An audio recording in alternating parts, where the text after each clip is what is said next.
Welcome to Chapter 3 of this webinar series. In this chapter, an overview of the Refugee Sponsorship Program will be provided. You will learn more about Canada's private sponsorship of refugees program, including the avenues through which sponsorship takes place. In this chapter, we will also review refugee eligibility for the PSR program and admissibility criteria, addressing the question of who can be sponsored. To begin, I would like to provide some background information on the Refugee Sponsorship Training Program, or RSTP. RSTP is funded by Immigration, Refugees and Citizenship Canada, or IRCC, and the Province of Ontario to provide information, guidance, training, and support to sponsoring groups across Canada. We have a national team with trainers in Toronto, Halifax, and Vancouver, and an Ontario team based in Toronto that is focused on the specific training needs of sponsors within Ontario. Both the national and Ontario team offer in-person workshops, webinars, training, guidance, and case-specific support to sponsorship agreement holders, or SAHs, and their constituent groups, groups of 5, and community sponsors interested in sponsoring refugees for resettlement to Canada. Please note that the information included in this webinar does not apply to Quebec, as the provincial government in Quebec has its own agreement with the federal government for resettling refugees. If you live in Quebec or are approached by someone living in Quebec for assistance with sponsoring a refugee, you can refer them to us at RSTP, and we will provide them with the contact details of an organization that may be able to assist them.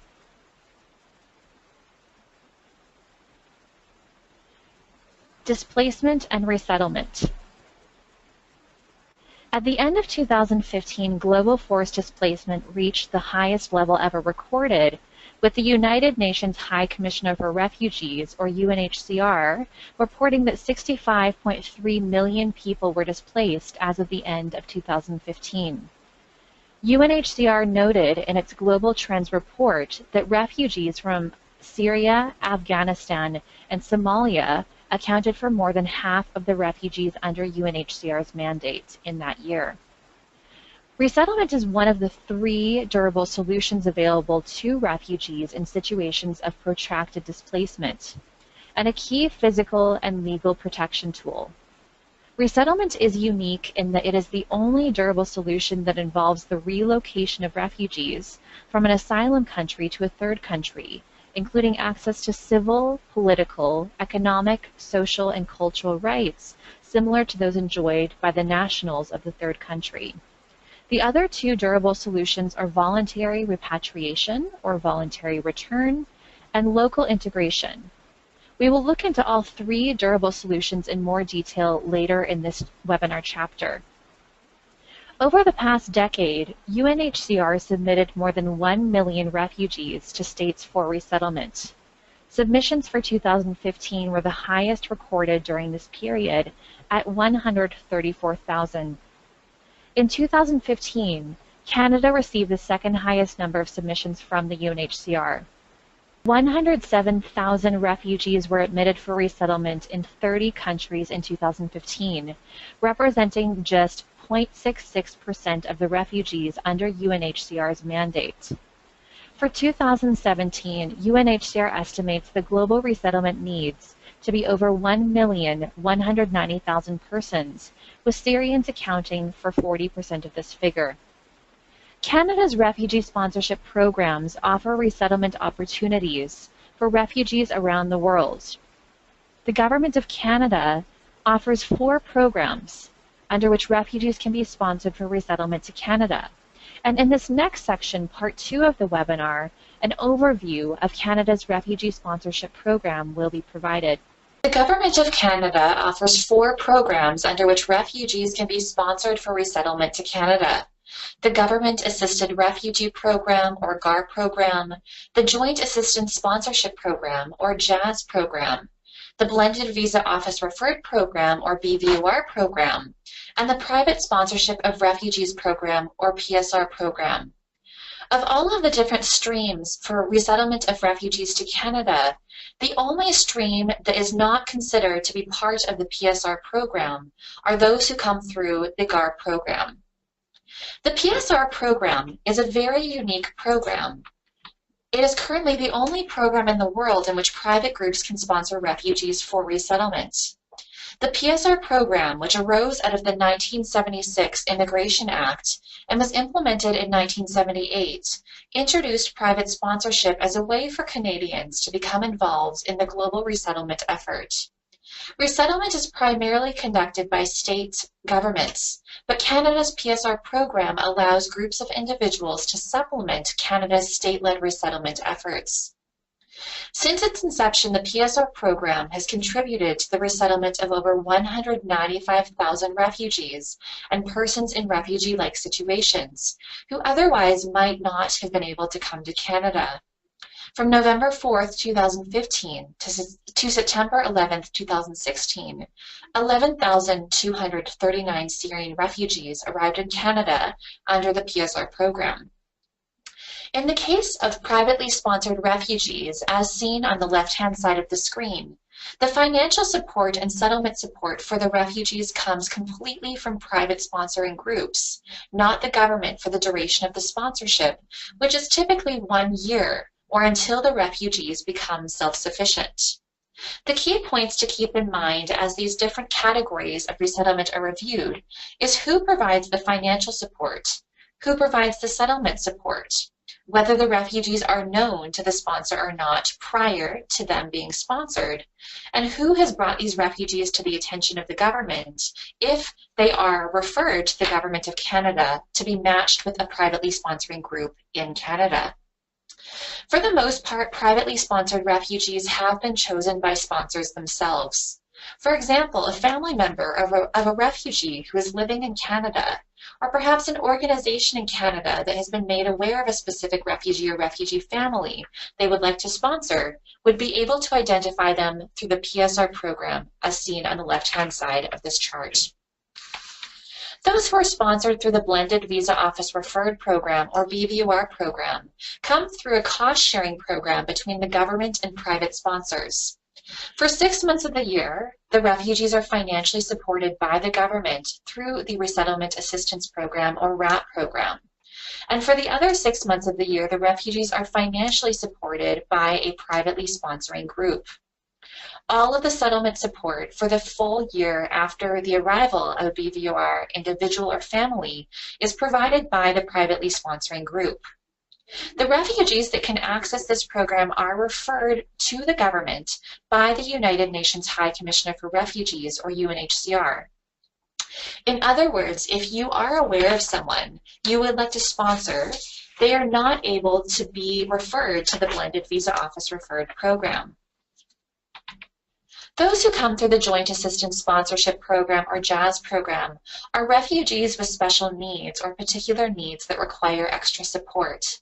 Some examples include medical conditions, disabilities, those who are victims of torture and suffering from severe trauma, or in some cases, even very large families. Those who come to the JAS program are fully funded by the federal government through the Resettlement Assistance Program, or RAP program. Initially, when those who come through the JAS program arrive in Canada, they are provided with settlement support by a service-providing organization or a settlement agency who's contracted by the Government of Canada. They are provided with financial support for the full duration of the sponsorship period through the Resettlement Assistance Program, or RAP program. But after the initial settlement support is provided, private sponsors are responsible for providing the refugees with settlement support, typically for a period of at least 2 years after the individual or family arrives in Canada. Once again, in this case, it is the UNHCR that brings these cases to the attention of IRCC. And IRCC then determines whether those who are referred by the UNHCR will be resettled to Canada. The final category to review is the Government Assisted Refugee Program, or GAR program. In the case of the GAR program, those who come through the program are completely government supported and funded through the Resettlement Assistance Program. Settlement support is once again provided by service-providing organizations or settlement agencies for the full duration of the 12-month period after their arrival. The UNHCR in this case also refers those who come through the GARP program to IRCC. This webinar focuses specifically on the PSR program and its requirements. As a reminder, the PSR program is a program in which private sponsoring groups are responsible for providing settlement and financial support to the refugees or they have sponsored for the full 12-month period after their arrival or until the refugees become self-sufficient, whichever comes first. In part 3 of this webinar, the different types of groups that can sponsor refugees through the PSR program will be reviewed.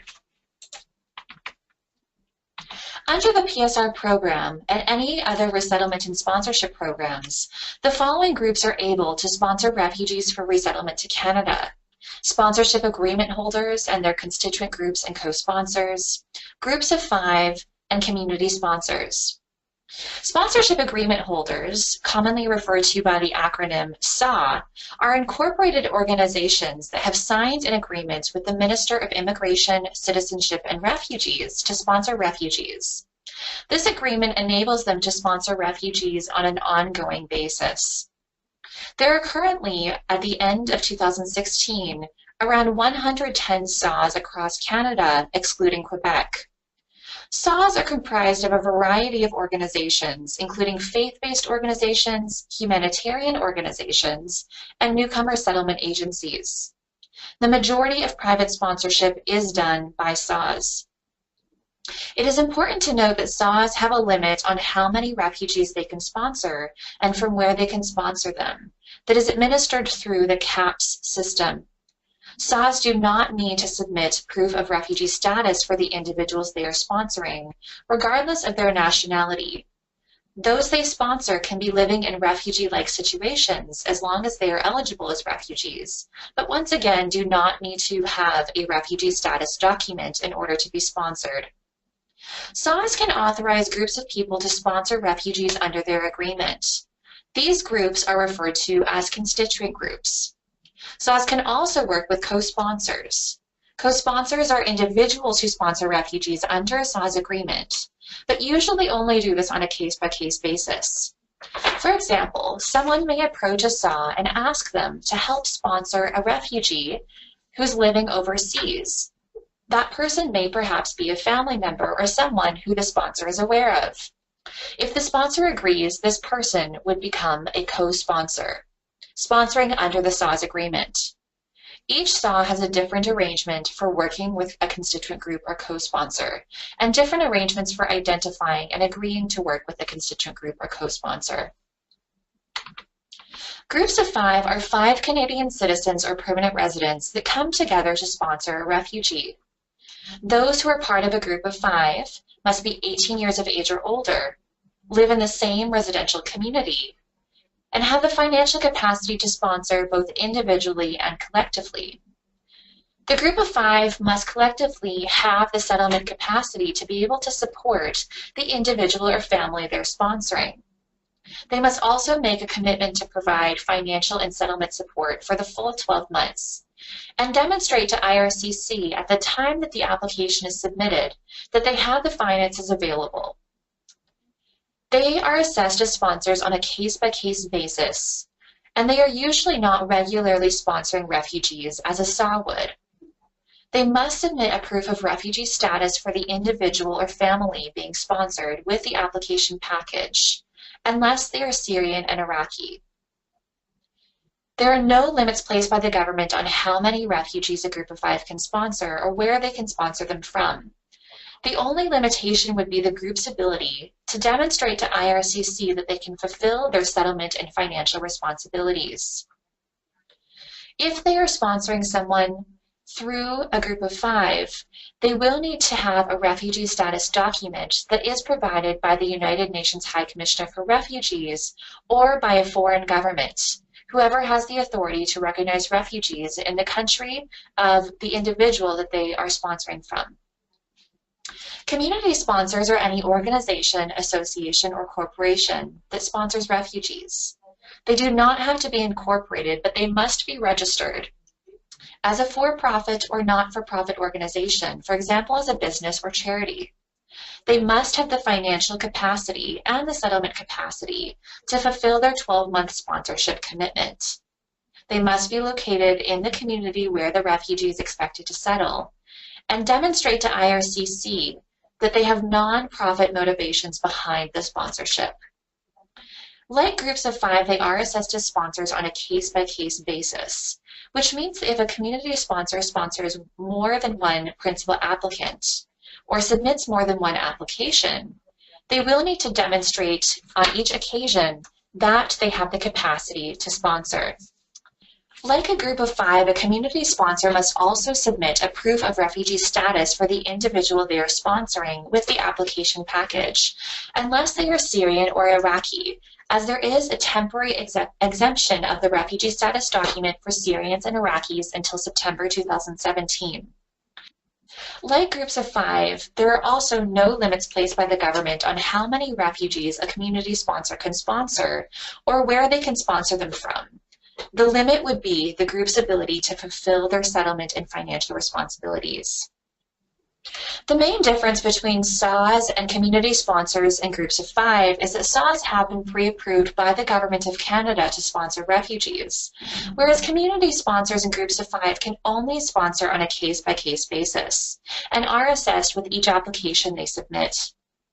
All of these groups must make a commitment to provide financial support and settlement assistance to the refugees whom they've sponsored after the refugees have arrived in Canada, which is typically for 12 months. In Part 4, the eligibility and admissibility criteria for those being sponsored through the PSR program will be reviewed. In order to be eligible for sponsorship under the PSR program, the individual being sponsored must meet the following requirements. They must have an established sponsoring group in Canada. They must be outside of their country, fulfilling the definition of a refugee as someone being outside of their country of origin, and they must also not yet be in Canada, as the PSR program is for those who are outside of the country. They also, too, must be unwilling and unable to return to their country of origin. It must be demonstrated and assessed by the Canadian visa officer that the individual being sponsored has no other durable solution. The Canadian visa officer assessing the application must assess other durable solutions. The UNHCR has identified 3 durable solutions for protracted situations of displacement: local integration, resettlement, and voluntary repatriation or voluntary return. Voluntary repatriation or return is when the individual is able to return to the country of nationality or habitual residence. Voluntary repatriation should occur only when the situation in the country of habitual or permanent residence has changed in a lasting and meaningful way, and the refugee can return to their home country with safety and dignity. Local integration involves the ability to locally integrate where the refugee is currently living, for example, in the country of asylum, which may be a neighboring country surrounding their country of origin. Refugees are considered to be locally integrated in the country if they have rights similar to those of citizens. Some considerations include: do they have the ability to move around the country freely? Are they allowed to earn a living? Are their children allowed to attend school? And is there a threat of refoulement? The final durable solution is resettlement. Resettlement is intended for those refugees without local integration or repatriation prospects. Resettlement is a key physical and legal protection tool, and is unique in that it is the only durable solution that involves the relocation of refugees from an asylum country to a third country, including access to civil, political, economic, social, and cultural rights similar to those enjoyed by the nationals of the country which they are resettled to. It is used for refugees unable to benefit from the other 2 durable solutions. Another criterion for eligibility is also the ability to establish in Canada. And finally, refugees are also considered under either the Convention Refugee Abroad class or Country of Asylum class. The Convention Refugee Abroad class is taken from the definition of the 1951 Convention relating to the status of refugees, in which there is a well-founded fear of persecution on the basis of race, religion, nationality, membership in a particular social group, or political opinion. The Country of Asylum class is a broader definition than that of the CRA class and the 1951 definition, similar to the expanded definition of refugee in the OAU Convention on Refugees, in which someone is seriously or personally affected by civil war, armed conflict, or has suffered massive violations of human rights.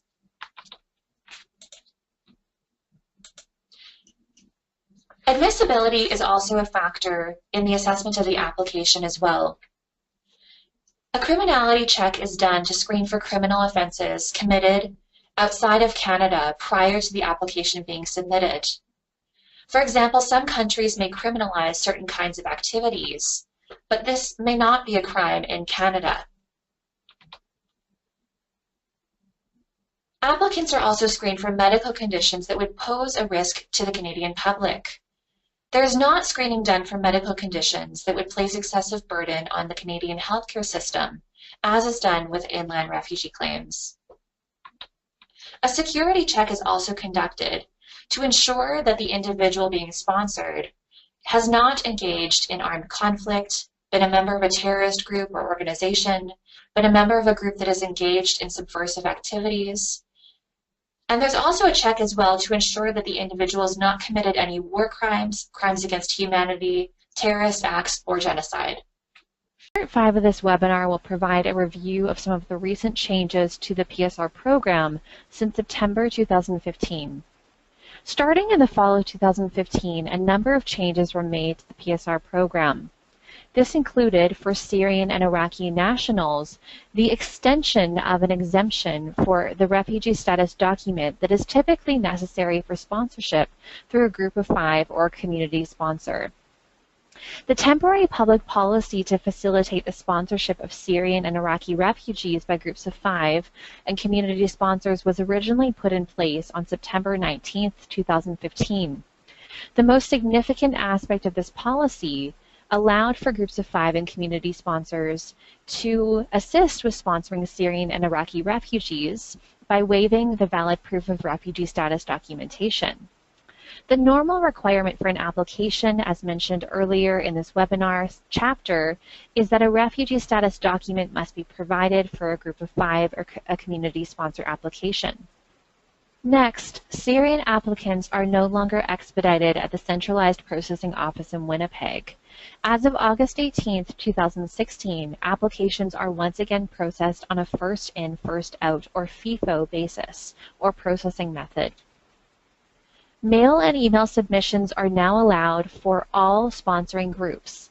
This includes sponsorship agreement holders and their constituent groups and co-sponsors, groups of 5, and community sponsors. This means that applications can either be mailed through the mail system to CPOW or can also be submitted through emails to CPOW as well.